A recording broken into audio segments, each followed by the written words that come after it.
Everyone who's kept an animal long enough knows the difference between a goodbye and a goodbye. The first one you get every morning at the gate. The second one comes only once, and something older than words tells you it's coming before you're ready. I've been a cattleman for 31 years. I've buried 3 dogs, 2 horses, and a marriage. I thought I understood the shape of loss, but nothing prepared me for the night a full-grown wolf walked out of the tree line, crossed my yard in plain moonlight, and pressed her whole weight against my chest like she was trying to leave something inside me. I was sure she'd come to die. I was wrong about almost everything that mattered, about why she came, about what she was carrying, and about what that last embrace was actually for. It took me 2 days, a torn hand, and one decision I still can't decide if I regret to learn the truth. Stay with me. This is not the story you think it is. The first thing I noticed was that the dogs didn't bark. That's the detail I keep circling back to, even now. 2 half-wild ranch mutts who lose their minds over a blowing feed sack, and that night they went silent as churchgoers.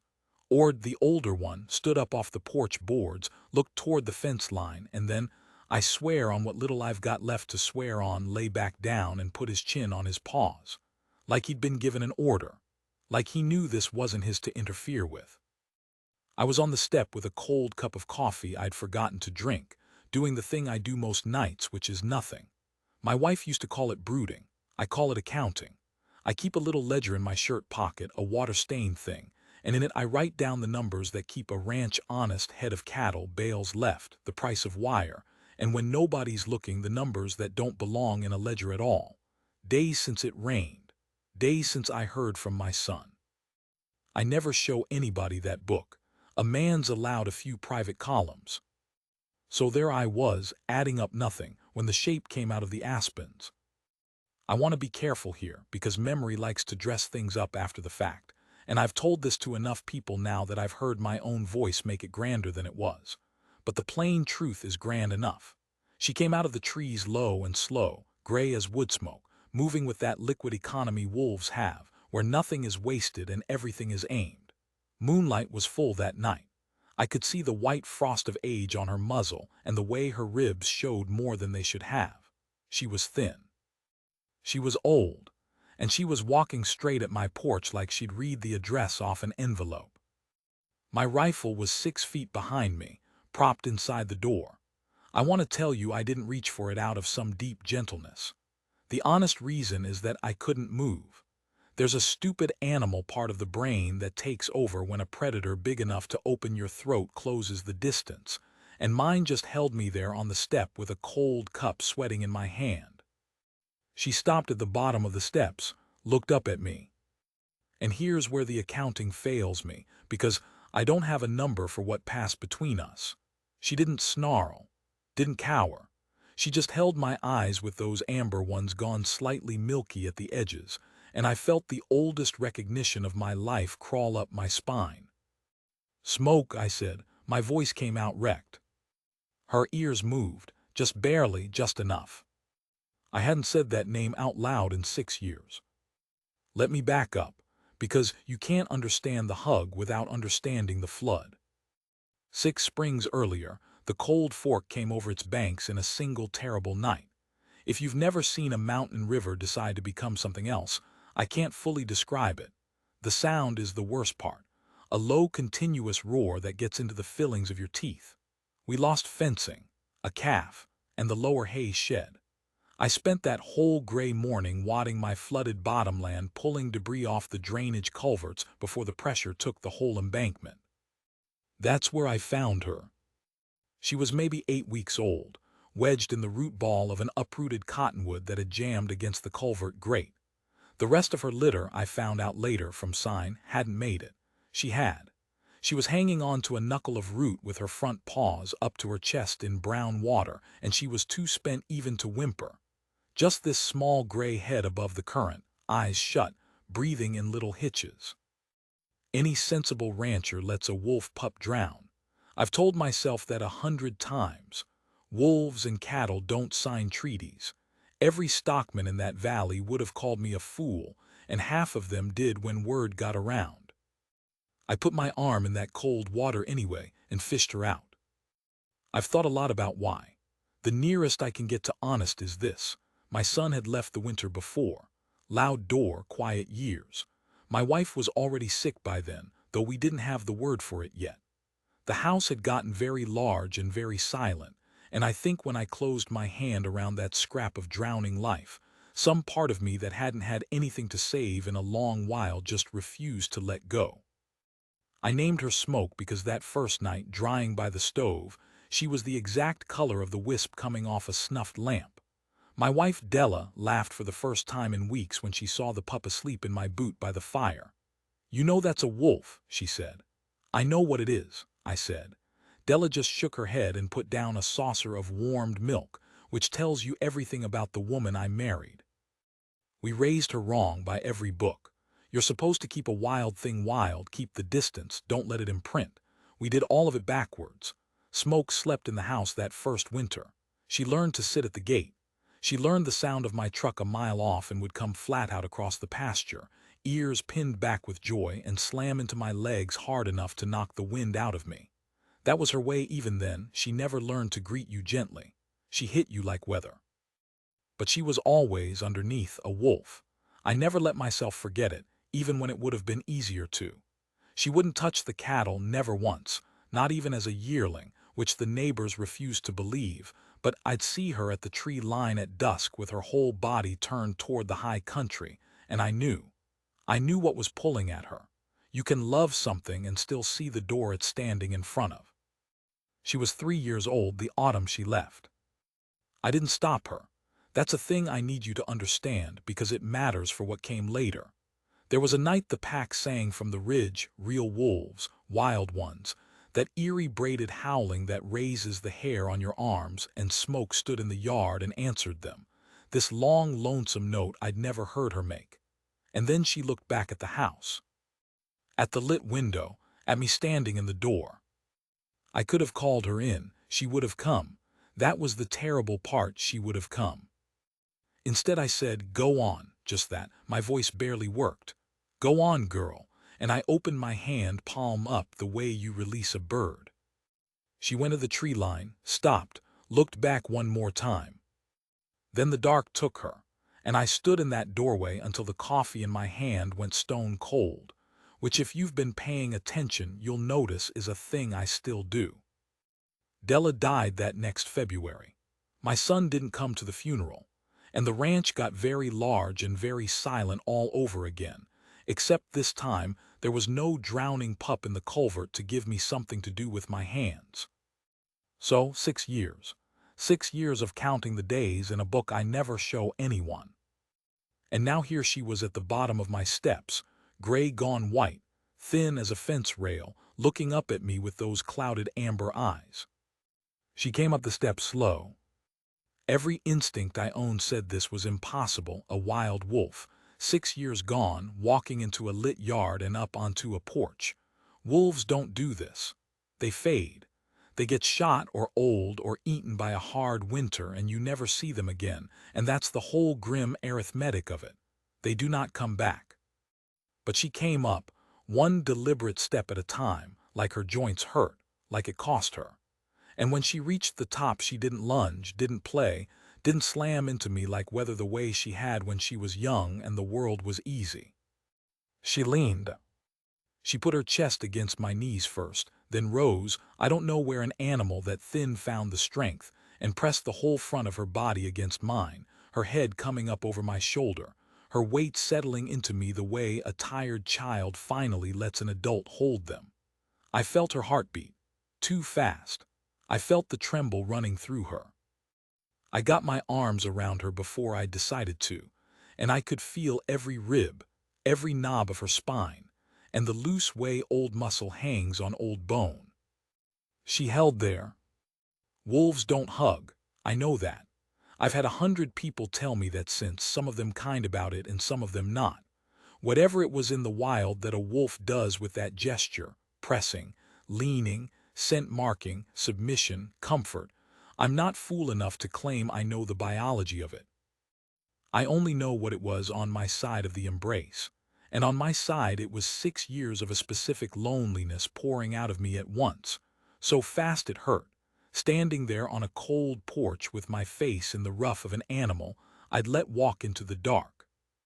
And under the joy, right under it, a cold thought surfaced and would not go back down.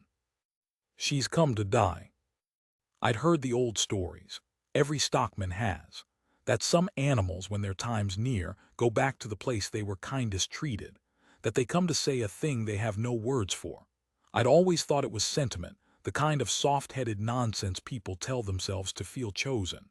Standing there feeling how little of her was left, how her breath came in those same small hitches as the day I pulled her from the flood, I stopped thinking it was nonsense. I held her and I felt the goodbye in it. There's no other word. My body understood it before my mind would agree. The way she'd sought me out, the distance she must have come, the weight of her, the thinness, the milk-clouded eyes. She'd used something up getting here, spent it deliberately, and this pressing herself into me, this was the spending of the last of it. "Okay," I heard myself whisper into her fur. "Okay, girl, I got you, you can stay." I meant it. God help me. In that moment all I wanted was to carry her inside, put her by the stove where she'd slept as a pup, and sit up with her through whatever was coming, the way I hadn't been able to do for Della, the way I hadn't done for anyone. I wanted, for once in my miserly accounting of a life, to be present at the end of something and not just tally it afterward. But she wouldn't come inside. That's the thing that broke the story open, though I didn't understand it yet. I stepped toward the door with my hand on her shoulder, meaning to guide her in, and she braced, dug in, wouldn't go. When I gently insisted, she pulled back out of my arms entirely and stood there on the top step, swaying a little, looking at me, and then she looked past me, toward the tree line, toward the high country, and she made a sound.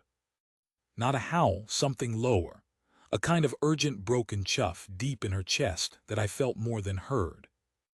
Then she turned and started back down the steps.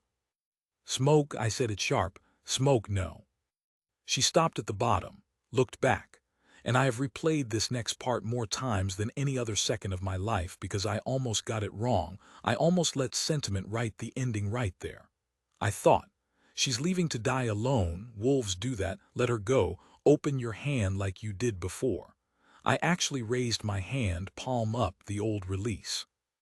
And she did not go. She stood there at the bottom of my steps with the whole dark valley waiting for her, and she would not go, and she made that broken chuffing sound again, more insistent now, and took 2 steps toward the tree line and stopped and looked back at me. Took 2 steps, stopped, looked back. Any man who's ever owned a dog knows that shape of movement. Every child knows it from every story. She wasn't leaving. She was asking me to follow. I did the sensible thing first, which is to say, I did the stupid thing.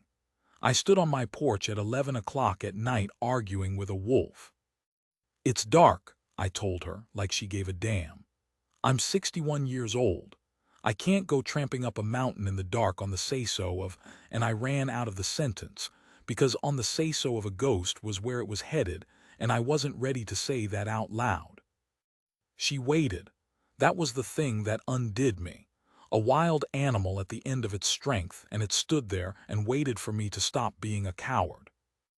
I went inside, got my coat, my boots, the good lamp, the rifle, not because I meant to use it on her, but because up in that high country in the dark there are other things with teeth, and I'm not a total fool.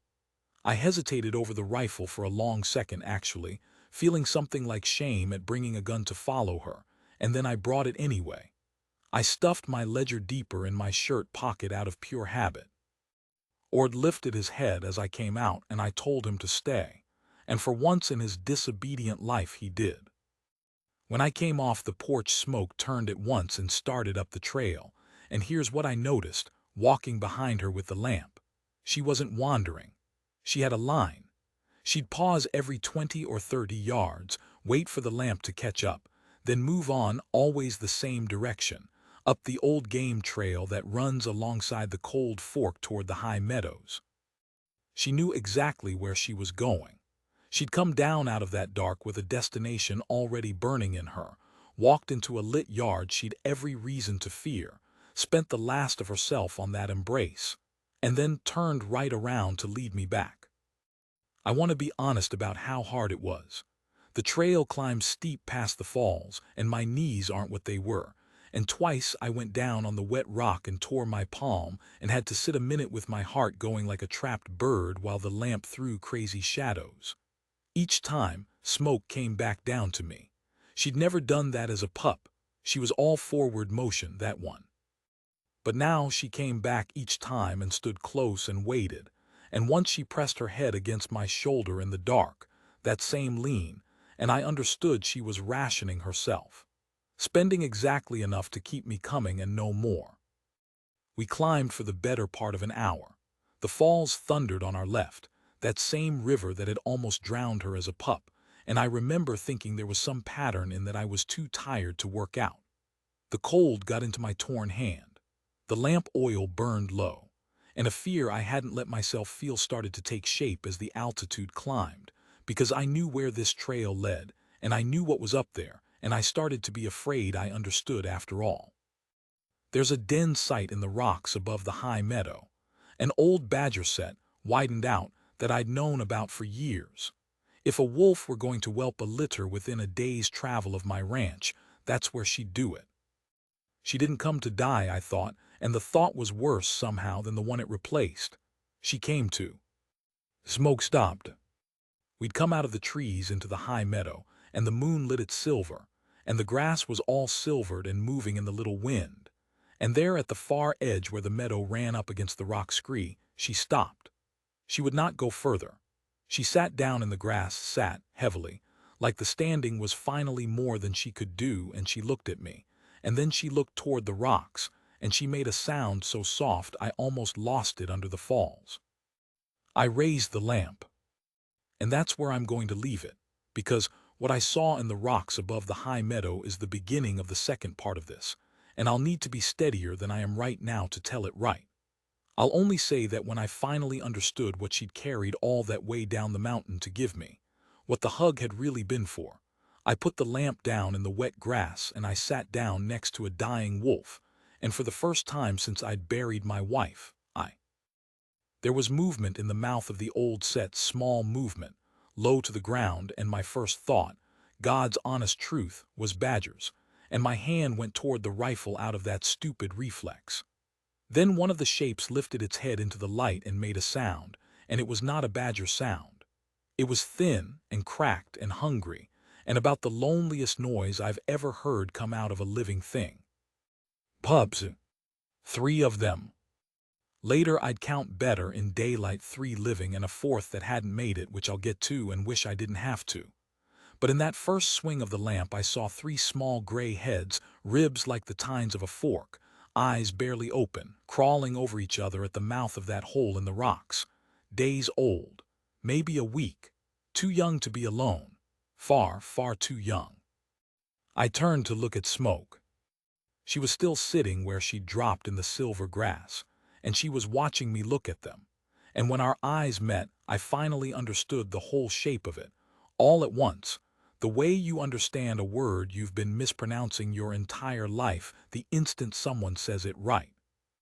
She hadn't come to say goodbye to me. She'd come to hand me her children.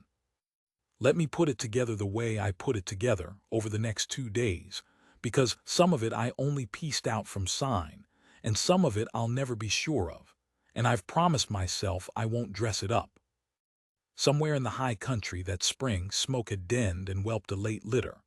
Old for it, I know now she was old for it, past the age when a wolf usually carries pups, but wolves are wolves and life is stubborn. Somewhere in the weeks after, something happened to her. When I got her into lamplight proper, I found the wound. High on her flank, half-healed and gone wrong, the kind of deep tear a bull elk's hoof leaves, or a fall on the scree, or a fight. It had turned. The rot of it was in her. I could smell it once I knew to. She was dying, and she'd been dying for a while, and she'd known. And here is the part I can barely stand to set down. A mother wolf who can't hunt is a dead mother, and dead mothers make dead pups. She'd have felt her milk going, felt her own strength draining out through that bad flank, felt the pups getting lighter in her mouth when she moved them, quieter when they should have been getting louder and heavier. She'd have lost one already, the fourth, the little one I found later, cold in the back of the set. She'd have known, in whatever way a wolf knows, that she did not have the days left to raise the rest.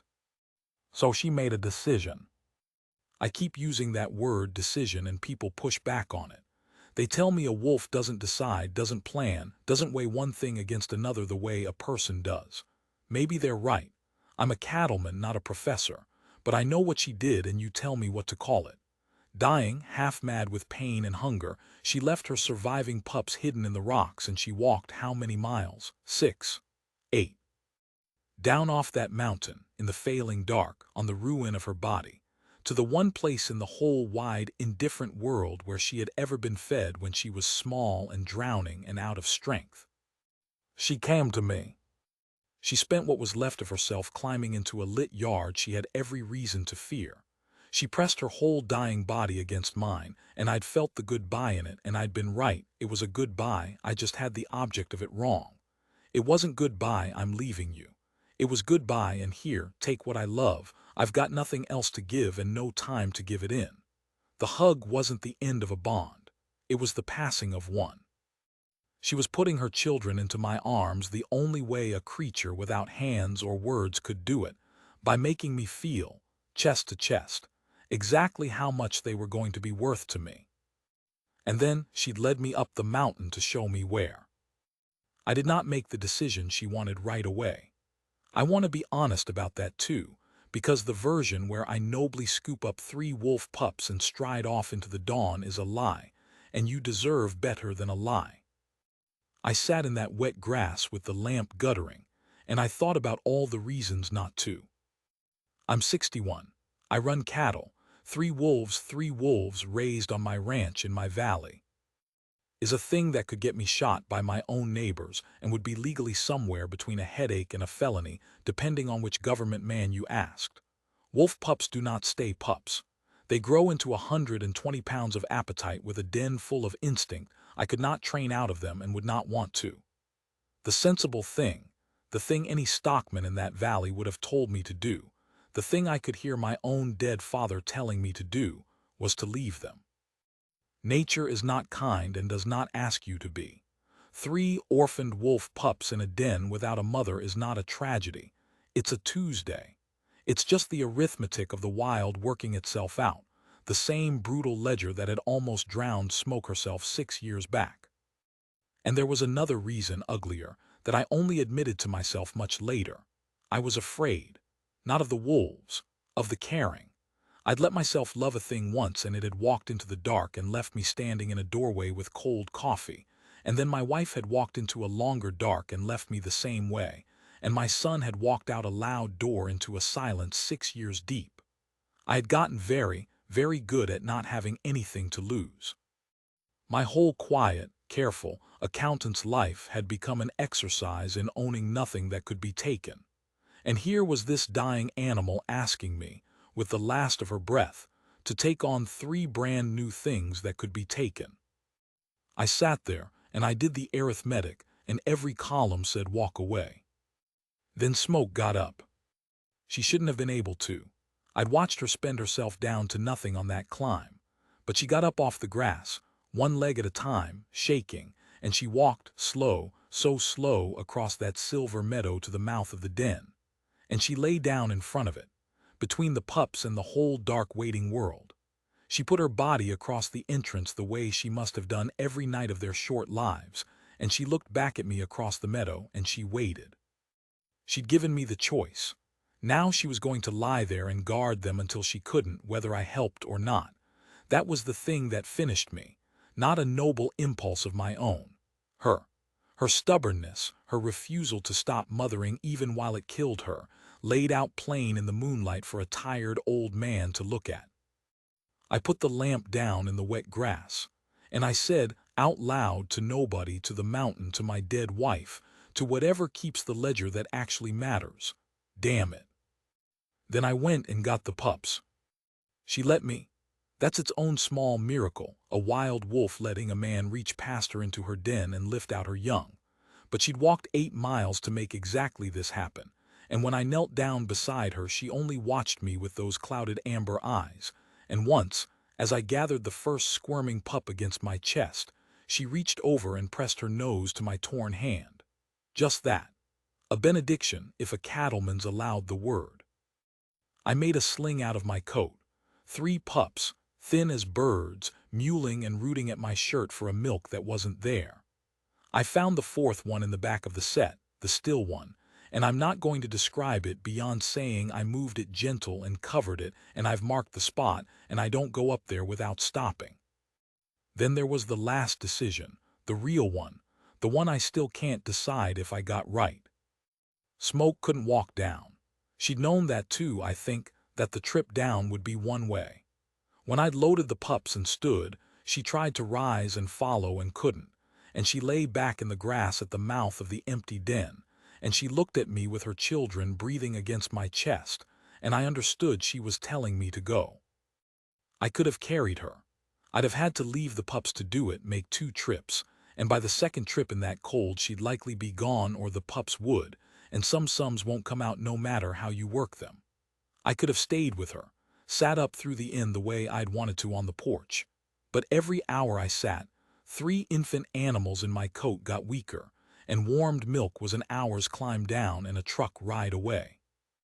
I could have used the rifle, kindness, some would call it, and I brought it, and God forgive me the thought did cross my mind, to spare her the cold, slow finish of that wound.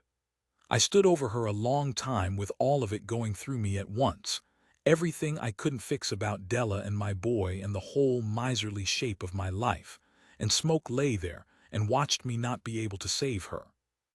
I chose the pups. I want to say it plainly because it's the heaviest thing I've carried out of that night. I chose the living over the dying. I bent down and put my forehead against her forehead the way she'd pressed herself to me, and I stayed there a moment and I said, I got them. You hear me? I got them. You can quit now. And then I stood up with her children and I walked down the mountain, and I did not look back, because I have looked back before from a doorway, and I know exactly what it costs, and I did not have it to spend, not with 3 lives going cold against my ribs. The last I saw of Smoke, she had put her head down in the silver grass at the mouth of the empty den, facing the trail I was taking, watching us go. Same as the porch. Same as the tree line 6 years before. That wolf spent her whole life watching me leave and never once tried to stop me. I don't know the hour she died. I know it was before dawn because when I went back up 2 days later, after the pups were warm and fed and squalling, and I'd have wrung the neck of any man who tried to take them from me. She was where I'd left her, and the frost had come and gone on her once, and she looked, for all the world, like she was only sleeping off a long, hard run. I buried her up there in the high meadow, above the den, facing down the valley toward the ranch, and it took me most of a day with a bad hand, and I didn't stop, and I didn't much talk while I did it. The pups lived, all 3. I won't pretend that was easy or that it's finished. One of them, the biggest, is already testing the fence line at dusk with his whole body turned toward the high country, and I know that look. I have unfinished business with that exact look, and I know how this particular story ends because I've stood in that doorway before. There'll come a night the ridge sings and I'll have to open my hand again. I'm not fool enough to think otherwise. You don't get to keep the wild. You only get to be kind to it while it passes through, and then you stand in the door and let it go, and you add the days to a book nobody sees. But that's a struggle for a night that hasn't come yet. People ask me why she came to me. Out of the whole valley, the whole indifferent range of rock and river, why walk 8 dying miles to one dark ranch? And I used to fumble around it, talk about imprinting and the flood and being fed young. Now I think the answer's simpler, and I think it's the truest thing I know, truer than any number in my ledger. She came to me because once, a long time ago, when she was small and drowning and out of strength, a man put his arm in the cold water and refused to let go.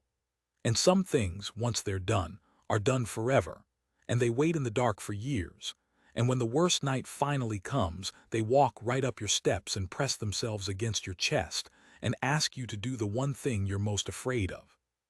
To love something that can be taken. I keep the ledger still. Days since it rained. Days since I heard from my son. And now a new column near the back that I started the morning after I buried her, that I don't show anybody and never will.